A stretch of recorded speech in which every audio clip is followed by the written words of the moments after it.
I currently run our National Business Tax Services practice at Deloitte Tax. So, some of the things that we're thinking about in terms of ethical leadership and ethics in work, one is that, social media. Everybody's on social media. And when you're on social media, you are representing yourself as an employee or a partner of Deloitte. And so we have to be thoughtful about how we use social media.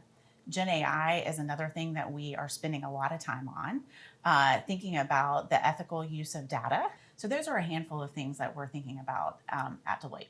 So I'm currently the leader of our M&A tax practice within the U.S. firm. So our group specializes in helping our clients in mergers and acquisitions, buying or selling a company. And if you transition that to the ethical leadership point, a big piece of what we do is dealing with confidential information. A lot of the transactions are not in the public realm.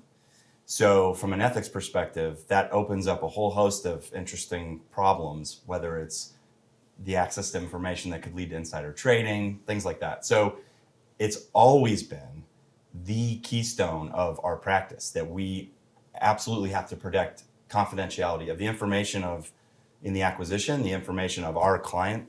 It's a absolute imperative in terms of what we do, and our reputation in the market depends on our clients having the trust that we're going to protect that information, protect their reputation as well as our own. So it's something that we always think about. It's not a new thing at all. I think the challenges that Betsy mentions in terms of Gen AI, the pace of change in terms of the information that's available, how it's available, social media, for example. I think the pace of change and the amount of information that's available make that ethical foundation even more important, because you have to, in those situations, rely on those base foundational ethics in order to make sure you're doing the right thing for your client and then in turn for our people in the organization.